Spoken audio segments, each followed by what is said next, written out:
Samajwadi party के MLC Udayveer Singh ने Ramabai rally स्थल के पास प्रेस कॉन्फ्रेंस की। उदयवीर सिंह को ईवीएम रखवाली के लिए लखनऊ का प्रभारी बनाया गया है। कॉन्फ्रेंस में वाराणसी में गाड़ियों से ईवीएम मूवमेंट की जानकारी प्रत्याशी को न देने का आरोप लगाया। चोरी छिपे ईवीएम ले जाने पर चुनाव आयोग में शिकायत के बावजूद अभी तक कोई भी कार्रवाई न होने को सवाल उठाया।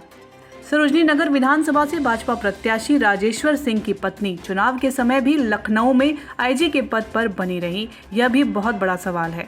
वहीं समाजवादी पार्टी में इसको लेकर कई बार चुनाव आयोग को लिखित में शिकायत भी की गई थी।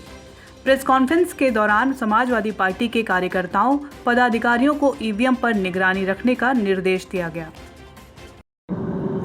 कि तमाम लोग जिनकी बैलेट की गिनती पूरी हो गई थी उनकी रिकाउंटिंग करके 10 वोट 25 वोट 110 वोट से हरा दिए गए थे। तो जब एक ऐसी भ्रम की स्थिति पैदा हो चुकी है पहले, तो मेरा सवाल उल्टा है कि सरकार को क्या समस्या है। जब वो पहले बैलेट की गिनती शुरू करा ही रहे हैं तो बैलेट की गिनती करा लें और सुनिश्चित हो जाए किसको कितना वोट मिला है, उसके बाद ईवीएम की गिनती चलती रहे। उदयवीर जी, 2017 में भी ये बहुत बड़ा मुद्दा था, लेकिन देखिए 5 साल में इसको लेकर के कोई तैयारी नहीं की। अब ये चीज़ सामने आ रही है। तैयारी विपक्ष को और समाजवादी पार्टी या हमको करनी होती तो हम कर देते। हमारी सरकार हो, चुनाव आयोग हमारी माने तो अभी तैयारी कर देते हैं 5 मिनट में। केवल एक आदेश ही तो जारी होना है, क्योंकि केंद्र में प्रदेश में उनकी सरकार है। हम लोगों ने लोकतंत्र को मजबूत और लोकतंत्र में विश्वास बढ़ाने वाले कदमों को लेने की हमेशा रिक्वेस्ट की है, जिसको आयोग ने नहीं माना, ये हमारा दुर्भाग्य है। आपका एक डेलीगेशन मैं गया था। उन्होंने कहा कि आवश्यक कार्रवाई करेंगे, इस पे हम रिपोर्ट दिल्ली भेज देंगे। अब उस रिपोर्ट को देखने का अधिकार तो हमारे पास है नहीं। चुनाव आयोग, कुछ लोग सुप्रीम कोर्ट भी गए थे, वीवीपैट की गिनती बढ़ाई जाए। चुनाव आयोग ने कहा कि बीच में हम हस्तक्षेप नहीं, सुप्रीम कोर्ट ने कहा कि हम बीच में हस्तक्षेप नहीं करेंगे प्रक्रिया के। तो हमारा तो यही कहना है।